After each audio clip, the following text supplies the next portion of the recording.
Bom, queridos, voltando aqui agora, depois de alguns probleminhas técnicos que ocorreram aqui, né? O que eu estava dizendo era que nós nós temos aí uma quantidade imensa, né, de linhas interpretativas e que, na verdade, a gente pode olhar isso por um lado bom, né? Quer dizer, ver o lado bom de tudo isso, né? Que é o estado de alerta que a igreja se encontra. A igreja ela se vê em um momento em que sente que Deus está chamando a atenção, né? Sente que Deus está querendo comunicar algo. Mas, por outro lado, são tantas as linhas, né? São tantas as formas de dar sentido a esse tempo, mas todas elas, de algum modo, se remetem a um sentido mais geral, né? É, Todas elas, de algum modo, se distanciam do indivíduo, de certo modo, né? As pessoas, na verdade, elas não conseguem ver as implicações pessoais, as dimensões pessoais daquilo que a gente está vivendo nesses dias. Então acaba que há um distanciamento, um certo distanciamento que precisamos, de algum modo, buscar corrigir a partir das escrituras sagradas. De que modo eu posso aproximar, de que modo eu posso vivenciar tudo isso, considerando as dimensões mais íntimas, mais proximais daquilo que está sendo vivido, né? O que é que Deus está querendo comunicar para mim, né? Não apenas para uma igreja como um todo ou para todo o mundo, mas o que Deus está querendo comunicar para mim, né? E o que Deus quer comunicar através de mim para esse tempo. Então, a vida dos profetas, a identidade profética, ela carrega uma característica que muito pode nos ajudar a vencer, né? A avançar na compreensão de tudo isso. Os profetas, eles eram homens que não se ocupavam tanto quanto nós hoje nos ocupamos em interpretar as coisas, porque a interpretação era uma coisa mais natural para eles. Eles não ficavam tentando debater ou tentar discernir como nós hoje tanto nos ocupamos em fazer. Os profetas, na verdade, mais do que compreender os sinais, eles eram o próprio sinal. Isso é uma característica da identidade profética. Eles eram o próprio sinal. Eles eram aquilo, né, que estava comunicando algo de Deus para a terra, para as pessoas, para o povo. Então a gente olha para a vida de Isaías e vê Isaías casado com uma profetisa e os seus filhos carregavam profecias em seus nomes. Então, os nomes dos filhos de Isaías eram profecias, né? Então, isso significa que quando Isaías e a esposa chamavam os seus filhos, eles já chamavam se recordando do que estava por vir, né? Isso significa que qualquer pessoa que chamasse os nomes de Isaías, dos filhos de Isaías, elas estariam, de algum modo, em contato com o anúncio do que estava por vir. Isso é algo muito interessante, porque é um nível de envolvimento que não somente declara o que está por vir em palavras, mas a própria vida da pessoa, a própria vida do profeta estava envolvida profundamente com aquilo que estava para acontecer.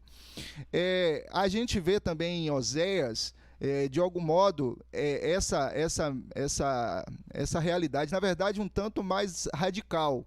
A gente vê Oséias não somente colocando o nome do seu filho, no nome do seu filho, uma profecia, mas Oséias também, ele vivencia uma realidade muito dolorosa, quando o Senhor o chama, já determinando, já ordenando que ele casasse com uma prostituta, né, na verdade com uma adúltera, né? E depois que ele retomasse esse casamento, depois de adultérios, para que ele fosse um sinal para a terra sobre os sentimentos do próprio Deus. Deus estava interessado que o seu profeta carregasse os seus sentimentos, entendesse os seus sentimentos. Então Deus chama um homem traído, um homem ferido pela traição, pelo adultério da sua esposa, para ser um profeta, porque ele estava interessado em ter um profeta que carregasse os seus sentimentos, né? A gente vê algo mais doloroso ainda em Ezequiel. Ezequiel, o próprio Deus anuncia para ele que a esposa dele morreria, né? Então Ezequiel ele prega pela manhã, quando chega à tarde, a esposa está morta. E Deus já tinha anunciado isso para ele. E toda essa realidade foi acompanhada de uma determinação. Eu não quero que você lamente, eu não quero que você faça lamentação, choro pela morte da sua esposa, porque eu quero que você sirva de sinal para esse povo, que esse povo não deve lamentar nem chorar quando o juízo vier sobre ele. Então Deus mais uma vez levanta um profeta e faz desse profeta um sinal. Então o profeta não era simplesmente aquele que interpretava o sinal. Ele era o próprio sinal no meio do povo, né? A gente vê um tanto disso também em João Batista. João Batista, ele não tinha uma voz profética, ele era a própria voz profética, a voz do que clama no deserto, né? Preparando o caminho do Senhor. Ele se vestia, se alimentava, se conduzia no meio do povo, das pessoas, tudo isso sinalizando de algum modo o tipo de vida que correspondia ao anúncio que ele trazia. Então é muito interessante ver o João Batista se alimentando de mel silvestre, se alimentando de gafanhoto, caminhando no deserto com uma roupa muito simples. Tudo isso por quê? Porque o zelo que ele carregava, o nível de desprendimento que havia na identidade do João Batista, correspondia a quem realmente cria que o Cristo estava para chegar, né? Então, tudo isso nos servindo de sinal, tudo isso para nos munir de sinais através da vida deles. Então, a identidade profética ela é muito importante para os nossos dias. Ela pode potencializar características na igreja que nos farão corresponder mais àquilo que Deus vem fazendo no nosso meio e fazendo ao nosso redor, né? Então, assim, queridos, a partir de tudo isso, venho pensando muito, né, sobre como nós podemos aprender mais.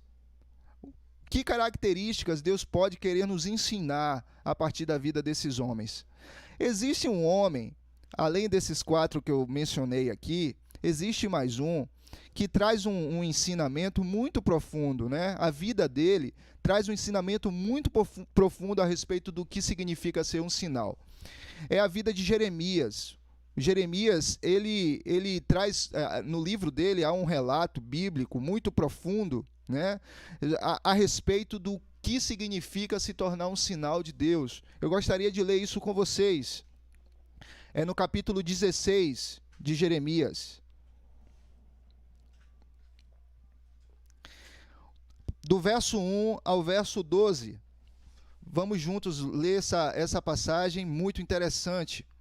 A palavra de Yahvé me foi dirigida nesses termos: não tomes para ti mulher e não tenhas filhos e filhas neste lugar, porque assim disse Yahvé a respeito dos filhos e das filhas que nascerão nesse lugar, e a respeito de suas mães que os conceberão, e a respeito de seus pais que os gerarão nessa terra.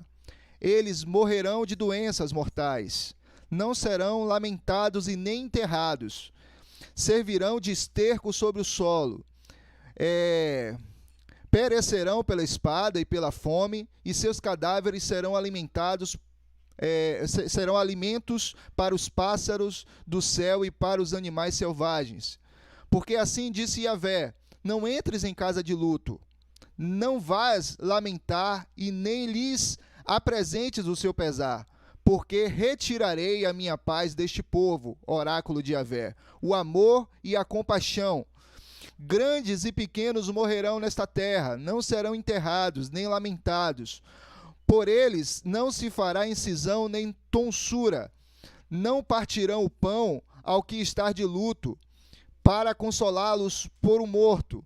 Não lhes oferecerão o cálice de consolação por seu pai ou por sua mãe. Não entres também em sua casa em festa, para te assentares com eles a comer e a beber.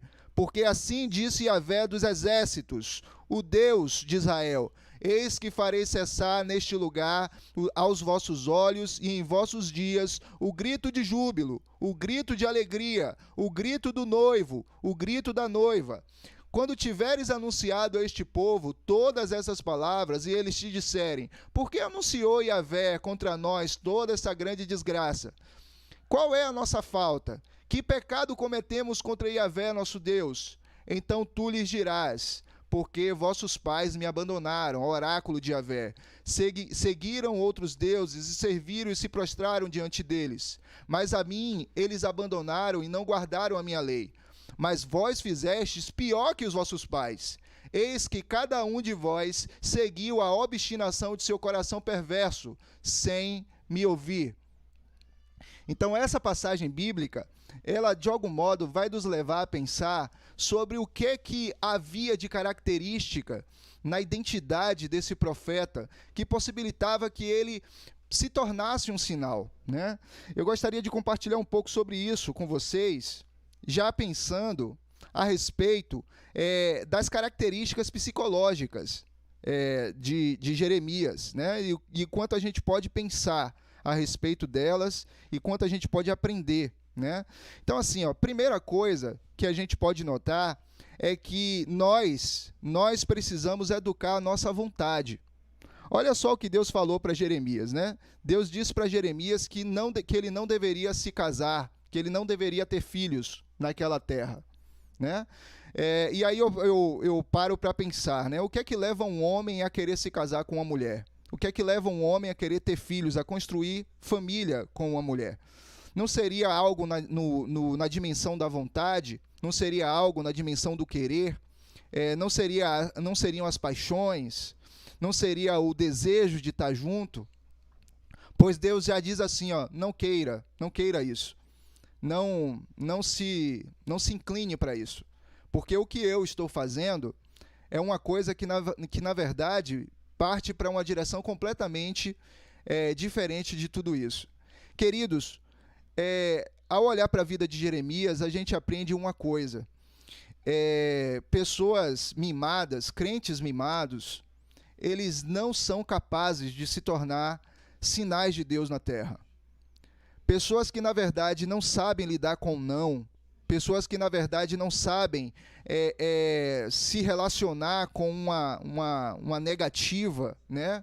Uma determinação negativa de Deus, são pessoas que não estão preparadas para se tornar sinais. Então, assim, há muitos cristãos que se distanciam dessa realidade de se tornar sinal e acabam, por conta disso, não podendo, estando apto para interpretar profundamente os sinais de Deus. Isso porque há uma característica muito profunda na vida dos profetas, né?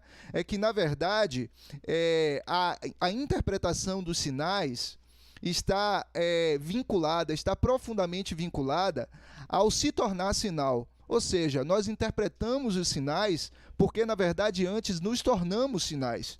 Então, é exatamente o se tornar um sinal que proporciona na vida do profeta uma compreensão profunda, onde ele entende o querer de Deus, onde ele se identifica com os sentimentos de Deus, onde ele sofre junto com Deus e sofre com o povo também nessa atitude de intercessão, onde ele, na verdade, aperfeiçoa a sua forma de perceber as coisas, onde, na verdade, o seu pensamento se alinha, onde ele se torna um sábio. Por quê? Porque ele está profundamente envolvido com o intento de Deus, com o pensamento de Deus, com os sentimentos de Deus. Então, essa é uma questão muito séria a respeito de uma identidade profética. Não é uma questão de compreender sinais apenas. Se trata, na verdade, de se tornar um sinal. Então, a vontade, esse aspecto da vontade na alma humana, na vida de um profeta, é completamente inclinado à vontade de Deus. O profeta, ele é humildemente submisso, né, àquilo que Deus determina, à vontade do Senhor. Então, muitos cristãos se distanciam dessa experiência mais profunda de se tornar um sinal porque são muito mimados, não sabem lidar realmente com essa realidade de uma palavra que vai contra a sua vontade. Então, é muito comum, por exemplo, que alguns cristãos tenham dificuldade quando Deus ou a igreja, ou alguém da igreja, um pastor, um discipulador, orienta, olha, essa não é a pessoa para você. Então esse é um bom exemplo, né? Essa não é a pessoa para você, não vá por aí. E aí essa pessoa não consegue lidar com o não. Então ela não vai aquietar enquanto não houver uma resposta positiva, né? Uma resposta que legitime, que abençoe a sua vontade. Então, cristãos que são muito escravos das suas próprias vontades, cristãos que são muito apegados às suas próprias vontades, eles de algum modo substituem muito seus amigos por quando seus amigos falam alguma coisa que lhe contraria. Eles substituem as suas lideranças, eles substituem a igreja, eles trocam as coisas, porque simplesmente não conseguem viver com aquilo que não lhes satisfaça, né? E eles sempre estão vulneráveis aos seus desejos, sempre vulneráveis aos seus próprios desejos. Então, é uma característica que realmente nos leva a uma dimensão muito perigosa, né, da vida. É uma dimensão muito improdutiva também, queridos. Se tivermos alguma coisa para aprender com a vida dos profetas, vai ter que começar por isso aí, né? A gente vai precisar adequar a nossa vontade, a gente vai precisar educar as nossas vontades. Nossas vontades precisam estar preparadas para que nos tornemos, para que as nossas almas sejam canais de clareza e luz sobre a vontade de Deus na terra, né?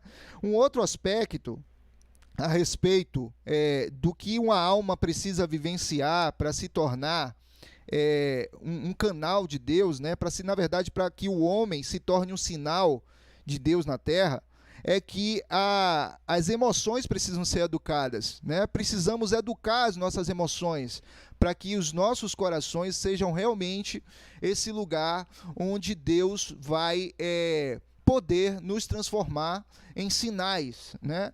Então, nós podemos identificar isso muito no texto que a gente acabou de ler, né? O contexto específico de Jeremias demandava que Jeremias não desse curso natural às suas emoções, principalmente quando se fala de Jeremias, que era um cara com tendências claramente melancólicas, né? Jeremias tem um livro todo de lamentação, né? O próprio nome do livro é Lamentação. Então Jeremias era um profeta com uma característica muito melancólica. Ele era um homem muito triste, né? Com tendência muito para a tristeza. Então Deus disse assim para ele: Jeremias, eu não quero que você chore, eu não quero que você console ninguém, eu não quero que você entre em luto por essas pessoas, porque o que eu vou fazer é em decorrência dos pecados deles. Então, assim, o que o texto está dizendo não é que seja pecado você chorar com que choram. Não é que o texto não está desestimulando você a chorar, a se compadecer com o sofrimento das pessoas. O texto, na verdade, está apontando que as emoções precisam se alinhar. As emoções dos homens precisam se alinhar com as emoções de Deus. Nós precisamos viver um tipo de afetividade gerada pelo Espírito Santo e não gerada naturalmente. A afetividade aqui não é o problema é a origem dela, de onde ela está partindo. Então, uma afetividade puramente natural, que parte de uma leitura natural das coisas, é uma afetividade que muito frequentemente vai entrar em choque com os afetos, as emoções, os sentimentos de Deus. Então, quando a Bíblia diz que é para mim e para você carregarmos os sentimentos do Cristo, nós precisamos entender que esses sentimentos são gerados pelo Espírito Santo. Nós não temos como gerar os sentimentos de Cristo pelas nossas condições naturais, né? Precisamos que o Espírito gere isso. Então, o alinhamento com o coração de Deus, com as emoções de Deus, é algo extremamente necessário para que as nossas almas tenham condição de se tornarem sinal de Deus na terra, né? Então esse é um aspecto muito importante, queridos. E há um outro também. Precisamos educar a nossa atenção, né? Esse é um aspecto, isso é uma função mental, né? Uma função psíquica, que precisa ser adestrada, né? Precisa ser treinada também, né? Cristãos distraídos não conseguem ser sinais de Deus. Cristão distraído, ele na verdade não consegue sinalizar, ele não consegue ser sinal para ninguém, né? Por quê? Porque a mente dele está dividida. Uma pessoa, quando aponta para uma direção, olhando para uma outra direção, Quem está vendo ela vai ficar confusa. Quem está vendo ela não vai saber se olha para onde ela está olhando ou se olha para onde ela está apontando. Isso porque existe uma característica nos estudos, né, da função psíquica da atenção. Eles apontam o seguinte, que a atenção não diz respeito apenas a o selecionar um objeto ali na consciência para focar, para se concentrar nele. Diz respeito também ao modo como a gente vai responder a esse objeto selecionado. Então, a atenção envolve a resposta. Agora pense, Jeremias estava ali diante de um cenário de um desastre eminente, né? De uma situação desastrosa, completamente complexa, né? Que estava para afetar o povo. Então, imagine se ele, sabendo disso, ele começa a ir para festas, começa a participar de banquetes, começa a festejar, a beber e a comer. Como a gente poderia explicar isso? A gente poderia dizer que a atenção de Jeremias estava naquilo que estava sendo anunciado por Deus para ele? Será que a atenção de Jeremias realmente poderia estar nos sinais de Deus? É óbvio que não, porque se a vida de Jeremias ela tem apontado para questões outras, com certeza a gente pode supor, né, muito seguramente, que a atenção dele também está apontada para outras coisas. Então, a vida se aponta para onde a atenção está apontada. Isso é um princípio, né? Os nossos comportamentos são eles, na verdade, que revelam para onde está a nossa atenção. Então, quando Jeremias é ordenado por Deus a não participar de festividades, Deus estava fazendo de Jeremias um sinal de que uma atenção precisa estar destinada a um determinado foco. Né? Então, para onde estão as nossas atenções? Para onde estamos dirigindo? São os nossos comportamentos que denunciam isso. Né? São os nossos comportamentos que dizem para onde os nossos olhos têm se direcionado. Né? Então, a vida de Jeremias deixou isso muito claro. Jeremias foi impedido de participar de festas. Eu não estou aqui defendendo que você esteja, no momento, impedido a participar de festa, mas eu quero dizer para você que aquilo foi um sinal de que as nossas atenções precisam estar voltadas para aquilo que Deus está fazendo, né? Então, eu não tenho como me tornar um sinal, eu não tenho como me tornar uma mensagem, uma comunicação de Deus na terra quando os meus olhos não estão naquilo que Deus está comunicando. Que tipo de comunicação eu serei? Na verdade, eu já entro, a minha palavra, né, e aí eu posso pensar num sentido mais coletivo, na igreja, a palavra da igreja já entra em descrédito, porque nem a própria igreja está acreditando naquilo que ela está anunciando. Nem a própria igreja está se movendo a partir da palavra que ela prega. Então, como a gente pode entrar em crédito para com o mundo? Como a gente pode assumir uma função profética em um mundo que precisa de direção, que está desesperado para entender o que está acontecendo? Então, esse é um aspecto. A atenção, queridos. As nossas atenções precisam condizer com a realidade, né? Para nos tornarmos sinais, precisamos que o nosso foco de atenção seja as coisas do alto, né? De modo que o nosso comportamento corresponda verdadeiramente a isso. Um outro aspecto que a gente nota na alma, né, dos profetas é que eles tinham percepções educadas, né? Eles tinham percepções treinadas, percepções adestradas. Então, se nós queremos nos tornar sinais como os profetas eram sinais, as nossas percepções precisam ser educadas também, né? Então, aqui a gente nota um exemplo bem interessante no próprio texto do que não seria uma percepção treinada. O texto diz assim, que as pessoas estariam prontas a perguntar: por que pronuncia o Senhor sobre nós todo esse grande mal? E qual é a nossa iniquidade? Qual é o nosso pecado? Que cometemos contra o Senhor, nosso Deus? Então, as pessoas, na verdade, não estavam nem entendendo o que estava acontecendo. Na verdade, é muito mais sério do que isso. Há quem não entenda os sinais. Há quem não entenda os sinais. Mas há também quem nem sequer perceba os sinais. Então, é uma coisa muito mais profunda. Tem pessoas que não conseguem perceber que Deus está comunicando. Tem pessoas até, gente, que conseguem ter um bom conceito de pecado, né? Conseguem entender, compreender o conceito teológico de pecado, mas não conseguem perceber um Deus santo, incomodado, ofendido com o pecado. Não conseguem perceber que Deus está ofendido com o pecado. Então nós temos uma questão aí muito mais sutil, né? Muito mais perigosa, né? É a não percepção que muitas vezes se confunde, muitas vezes ela se disfarça pela quantidade de conhecimento teológico que a gente tem, né? As pessoas ficam ali achando que na verdade sabem tudo sobre Deus, sabem tudo sobre a Bíblia, mas não conseguem ser sensíveis para perceber que Deus está incomodado com algo, que Deus está ofendido com algo que está sendo gerado sobre a terra. Então são pessoas de percepções muito enfraquecidas, muito pobres, muito talvez até ausentes, né? Então, que tipo de efeito há sobre a igreja e sobre a alma humana quando falta uma percepção espiritual mais aguçada, né? Então, um dos efeitos é que a gente, na verdade, pode muito facilmente arrastar condutas pecaminosas para frente, como se nada tivesse acontecendo. A gente vai arrastando, por quê? Porque a gente não está percebendo espiritualmente os sinais de Deus, não está percebendo espiritualmente que o Espírito Santo está entristecido. Então esse é um aspecto muito sério. Esse é um aspecto, queridos, que pode nos levar a grandes desastres. E por último, há um aspecto muito interessante também, é que na alma dos profetas haviam pensamentos treinados, pensamentos educados, pensamentos adestrados pelo Espírito Santo. Então eles não carregavam qualquer tipo de pensamento.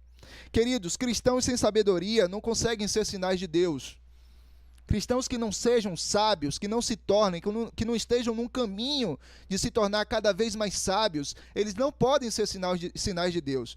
E como eu falei lá atrás, como eu vou compreender efetivamente os sinais de Deus se eu não sou um sinal de Deus, se eu não carrego em minha alma as características que Deus quer para que o sinal seja bem entendido, né? Então uma das características é essa, a sabedoria. As pessoas que são sinais de Deus na Bíblia são pessoas sábias, são pessoas que receberam sabedoria do alto. Então os crentes sem sabedoria, eles são incapazes de dar conta dos questionamentos que surgem no mundo a respeito dos sinais de Deus. O mundo às vezes percebe que tem alguma coisa acontecendo, né? Eu tive no supermercado um dia desse e ouvi uma senhora falando, Deus está comunicando alguma coisa, né? Então, aquela senhora, ela estava, na verdade, só passando, né? Só transmitindo o sentimento de muitas pessoas. Ela foi uma das pessoas que eu ouvi falando a respeito desse sentimento, dessa sensação de que Deus está comunicando alguma coisa, Deus está querendo que a gente entenda alguma coisa. Então, as pessoas que não são sábias, que na verdade não conseguem entender e não conseguem transmitir a interpretação das coisas, são pessoas que na verdade não têm mentes preparadas para compreender, para, na verdade, transmitir realidades espirituais. É uma preocupação muito grande, por quê?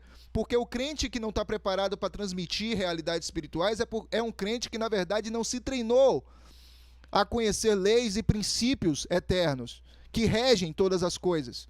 São crentes que, na verdade, estão caminhando numa lógica, estão funcionando, suas mentes estão funcionando numa lógica que não é capaz de interpretar as coisas espirituais. Então, a lógica que está ali subsidiando os pensamentos, a interpretação deles, é uma lógica carnal, natural, empobrecida de sentido espiritual. Então, isso é uma questão muito séria. Isso é uma questão que pode determinar muito o nosso modo de lidar com as crises de hoje. Então, queridos, nós temos aí 5 funções, né, 5 funções psíquicas que precisam, na verdade, receber, na verdade, uma nova fundamentação, que é a fundamentação espiritual, né? A nossa percepção, a nossa afetividade, o nosso pensamento, a nossa atenção, a nossa vontade, são funções psíquicas, são aspectos, né, realidades da nossa alma que precisam receber uma nova fundamentação, não mais uma fundamentação meramente natural, como quem é nascido da carne, do sangue, ou da vontade do homem, né? Mas quem é nascido do Espírito tem agora uma fundamentação espiritual sobre a qual se constrói novas formas de percepção, novas formas de pensar, novas formas de vontade, novas formas de sentir, de ter afeto, entendem? Então as nossas almas precisam reagir a isso, as nossas almas precisam responder a essa nova realidade que é a realidade do Espírito.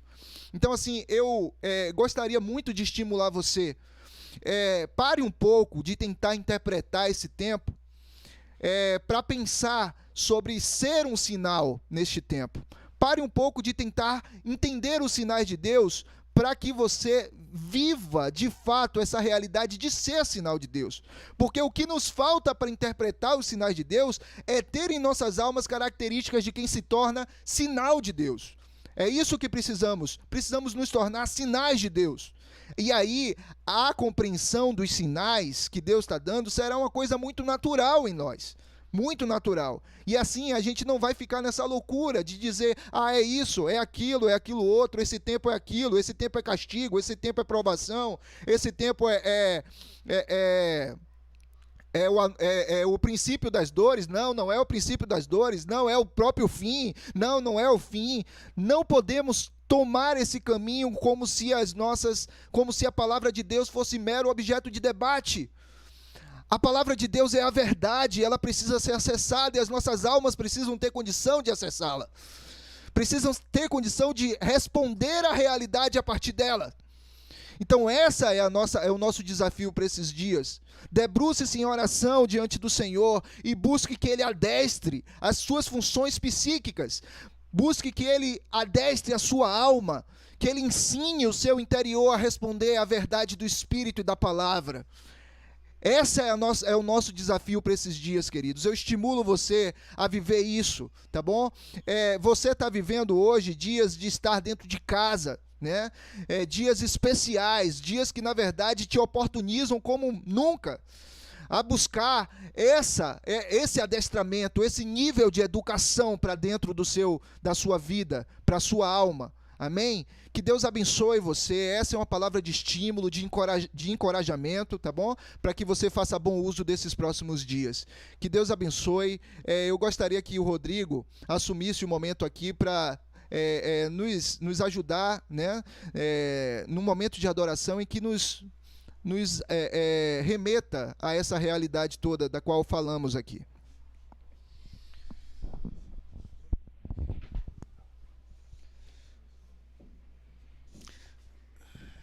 Que nesse tempo nós possamos compreender de forma profunda essas palavras.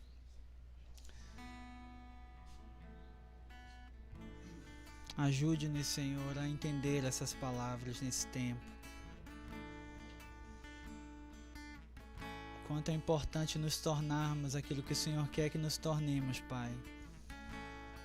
Encarnarmos uma palavra. O salmista diz: bem-aventurado o homem que não anda segundo o conselho dos ímpios, nem se detém no caminho dos pecadores, nem se senta em roda de escarnecedores, mas o seu prazer está na lei do Senhor, e na sua lei medita dia e noite. Oh, como eu tenho prazer na sua lei, observar o teu coração e quem és me fazem ver que és bom, em todo tempo és bom. Perfeição está em ti, beleza está em ti. Oh, como eu tenho prazer na sua lei, Observar o teu coração e quem és me fazem ver que és bom, em todo tempo és bom. Perfeição está em ti, beleza está em ti. Tu chamas estrelas do céu pelo nome e contas os grãos de areia do mar. Onipotente é o nosso Deus, a Ele a glória. Tu chamas estrelas do céu pelo nome e contas os grãos de areia do mar. Onipotente é o nosso Deus, a Ele a glória. Tu chamas estrelas do céu pelo nome e contas os grãos de areia do mar. Onipotente é o nosso Deus, a Ele a glória. Tu chamas estrelas do céu pelo nome e contas os grãos de areia do mar. Onipotente é o nosso Deus, a Ele a glória, a Ele a glória, a Ele a glória, a Ele a glória, a Ele a glória, a Ele a glória, a Ele a glória, a Ele a glória, a Ele a glória. Tu chamas estrelas do céu pelo nome e contas os grãos de areia do mar. Onipotente é o nosso Deus, a Ele a glória. Tu chamas estrelas do céu pelo nome e contas os grãos de areia do mar. Onipotente é o nosso Deus, a Ele a glória. Anjos e homens em uma canção, erguendo a voz em adoração, devolvam a glória ao seu Criador, para sempre, para sempre. Anjos e homens em uma canção, erguendo a voz em adoração, devolvam a glória ao seu Criador, para sempre, para sempre. Anjos e homens em uma canção, erguendo a voz em adoração, devolvam a glória ao seu Criador, para sempre, para sempre. Anjos e homens em uma canção, erguendo a voz em adoração, devolvam a glória ao seu Criador, para sempre. A Ele a glória, a Ele a glória, a Ele a glória, a Ele a glória, a Ele a glória,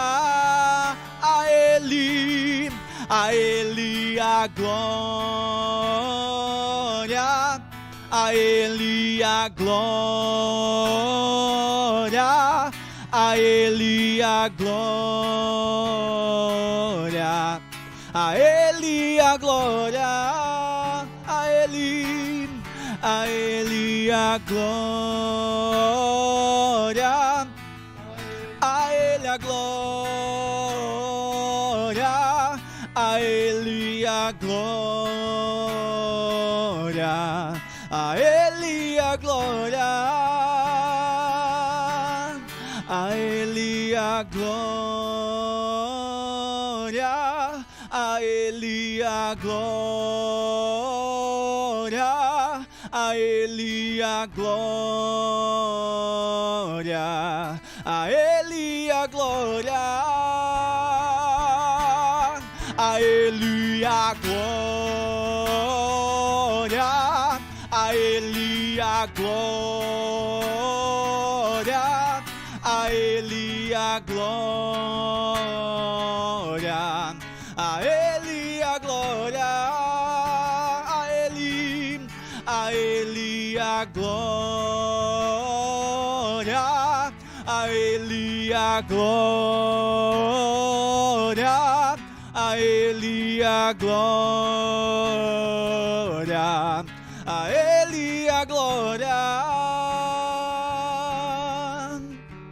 Anjos e homens se unem em uma só canção, louvando ao Senhor, Pai, submetendo seus corações, as suas vidas ao Senhor.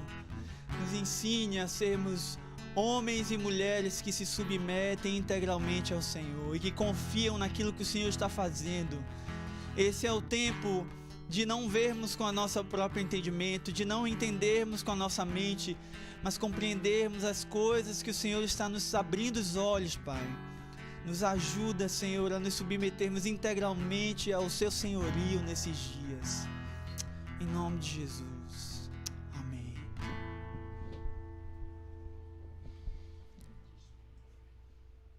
Então, nesse mesmo intuito, nós ouvimos essas palavras, nós cantamos louvores ao Senhor. E aí tá para vocês as informações do link, né, do PicPay, que é o QR Code, e também as informações da conta que o Laércio ou qualquer outra pessoa pode disponibilizar no grupo, e também está disponibilizado na descrição. Então, se você deseja ofertar ou dizimar, você pode fazer isso e contribuir para que a gente continue desenvolvendo esse trabalho, essa obra do Senhor nesse tempo. Não trata-se do dinheiro, mas o nosso mundo precisa, né, pagar contas e tudo mais. Então esse é um tempo de você ofertar e dizimar nessa obra, né, que não é nossa, é do Senhor. Por isso nós pedimos a vocês que façam isso com um coração voluntário, não por força nem por violência, né? Mas é um coração atraído voluntário, né? E isso me remete muito, eu gosto muito de citar esse texto, que é um momento em que Deus chama o povo para construir o tabernáculo ali no deserto, mas Ele pede pessoas que tenham um coração, um espírito atraído e um coração voluntário para aquilo. Então que você se sinta atraído a fazer isso e faça isso de coração grato ao Senhor, por mais um tempo, por mais um culto, por mais um dia que o Senhor fez, e nos alegramos também com o nosso dinheiro. Então é isso, gente. Um abraço a todos. Matheus, quer falar mais alguma coisa? Então nós encerramos aqui. Que o Senhor nos abençoe nessa semana. Que essa seja uma semana cheia da presença do Senhor. Que o Espírito nos guie, né, a toda a verdade. Que a gente consiga discernir todas essas palavras que ouvimos hoje.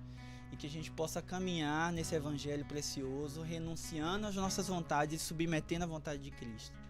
É isso aí, gente. Um abraço a todos, um beijo. Estou com saudade de todos. Estamos, né? Todos juntos aqui, com saudade da igreja, dos irmãos. E eu sei que em breve estaremos juntos de novo, tá? Um beijão, um abraço a todos.